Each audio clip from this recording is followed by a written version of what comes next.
سجدے میں جانے کی وجہ کیا ہے؟ یہ میں علم کی بات کر رہا تھا. اس سے پہلے، سجدے سے پہلے اللہ نے کام کے سامنے بہت سے اشیاء، بہت سی چیزیں رکھی، سامان، ظروف رکھے. اس کی تفسیر میں جائیں گے کہ وہ کیا رکھا، پلیٹ رکھا کہ کمپیوٹر رکھا کہ چمچ رکھا، جو بھی دنیا میں سامان آنے والا تھا وہ اللہ نے حضرت آدم علیہ السلام کے سامنے رکھ دیا. اور فرشتے بھی کھڑے تھے اور فرشتوں سے کہا کہ تم ان اشیاء کے، ان چیزوں کے نام بتاؤ. فرشتوں نے کہا لا علم لنا، ہمیں اس کا علم نہیں ہے، ہمیں اس کے بارے میں معلوم نہیں ہے. حضرت آدم علیہ السلام سے کہا تم بتاؤ. ان کو سکھایا گیا تھا، انہوں نے ہر چیز کا نام بتا دیا. جب انہوں نے نام بتایا تو فضیلت ثابت ہو گئی کہ فرشتوں تمہیں یہ علم تھا کہ یہ جا کر فتنہ فساد، لیکن ہم نے جو اسے علم دیا ہے وہ تمہیں بھی نہیں دیا ہے، اس لیے یہ علم میں تم سے زیادہ ہے. اسجدوا لآدم، آدم کو سجدہ کرو. کیا پتا چلا کہ علم کی وجہ سے فرشتوں نے حضرت آدم علیہ السلام کو سجدہ کیا. اگر آپ ممتاز ہونا چاہتے ہیں، آپ علم حاصل کیجیے. علم ایسی چیز ہے جو انسان کو اس کے مشارکات سے ممتاز کرتی ہے، الگ کر دیتی ہے. قرآن میں آیا ہے نا کہ قل هل يستوي الذين يعلمون والذين لا يعلمون. عالم اور جاہل کبھی برابر نہیں ہو سکتے. کیوں نہیں ہو سکتے؟ اس لیے کہ علم ایک ایسی فضیلت ہے جو انسان کو ممتاز کر دیتی ہے.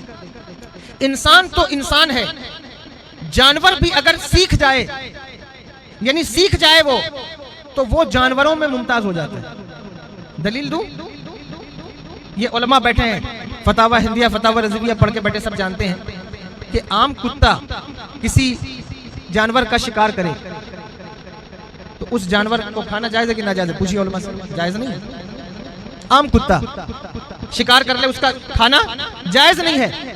لیکن وہ کتا جو سکھایا ہوا ہو، جس کو شکاری کتا کہتے ہیں، جس کو علم دیا گیا ہے، وہ کسی جانور کا شکار کرے، وہ شکار جائز ہوتا ہے. بتاؤ کس بنیاد پر؟ علم سیکھنے کی بنیاد پر. پتا چلا کہ جانور بھی اگر سیکھ جائے. یہ بات کیوں کہہ رہا ہوں؟ تاکہ آپ سیکھنے کا مادہ پیدا کریں. کبھی بھی کوئی محفل ہو، عقیقے کی، ختنے کی، عقیقے کی، ولیمے کی، 40ویں کی، تیجے کی، جس کا تیجا ہو رہا ہے وہ ہو رہا ہے، جس کا 40واں ہو رہا ہے، جس کا عقیقہ ہو رہا ہے. لیکن آپ جب محفل میں بیٹھے تو آپ یہ سوچیں کہ میں جو محفل میں بیٹھا ہوں اب یہاں علم سیکھنے بیٹھ گیا ہوں، اس کا جو ثواب ملے گا وہ 40ویں والے کو دوں گا، وہ تیجے والے کو دوں گا، لیکن میں خود کا فائدہ یہ کروں گا، میں علم سیکھوں گا. کتا سیکھ جائے وہ بھی ممتاز ہو جاتا ہے. قرآن شریف میں ایک سورہ ہے، اس کا نام ہے سورہ نمل. قرآن شریف پڑھتے ہیں کہ نہیں آپ لوگ؟ اس رمضان شریف میں حنیم جنپد صاحب، یہ جنپد ہیں، علاقے کی نمائندگی کرتے ہیں، ان سے کہتا ہوں کہ اس رمضان شریف میں آپ کی ذمہ داری ہے اپنے علاقے میں آپ درس قرآن کی محفل کرائیں. کسی بھی عالم کو پکڑ لیں اور مسجد میں اس کو بیٹھائیں اور اس سے کہیں کہ تم 10 دن جس طرح تراویح سنایا جاتا ہے اس طرح قرآن کا ترجمہ سناؤ. میں خدا کی قسم کھا کر کہتا ہوں، اللہ پر بھروسہ کرتے ہوئے، آپ نے ساری زندگی جلسے سنے ہوں گے اور جلسوں کے بہت فائدے ہیں، میں انکار نہیں کرتا، لیکن ایک مہینہ اگر آپ درس قرآن کی محفل سجائیں جہاں آپ کے نوجوانوں کو، بڑوں کو، بزرگوں کو کوئی سچا صحیح عالم دین قرآن سکھا دے، وہ آپ کے 10 سال کے جلسے پر ایک مہینہ بھاری پڑ جائے گا. وہ بھاری پڑ جائے گا. جو شراب کی عادتیں چھڑانے کی تعویذ لے رہے ہیں، جو اللہ اکبر جوئے کے اڈے آباد ہو رہے ہیں، لوگ کہتے ہیں بچہ جوا کھیلتا ہے تعویذ دیجئے. میں تعویذ کا منکر نہیں، تعویذ لکھنے والا آدمی ہوں، لیکن جوئے کی عادت تعویذ سے نہیں جائے گی، شراب کی عادت تعویذ سے نہیں جائے گی، بلکہ شراب اور جوا چھڑانا چاہتے ہو تو بچوں کو درس قرآن کی مجلس میں بیٹھانا پڑے گا. جو درس قرآن کی مجلس میں بیٹھ جائے گا وہ سب سے بڑا تعویذ لے کر اٹھے گا. نہ وہ کبھی شراب پیے گا، نہ اپنے دوست کو کبھی شراب پینے دے گا، نہ وہ کبھی بدکاری کرے گا، نہ دوست کو بدکاری کرنے دے گا. علم اتنی بڑی چیز ہے.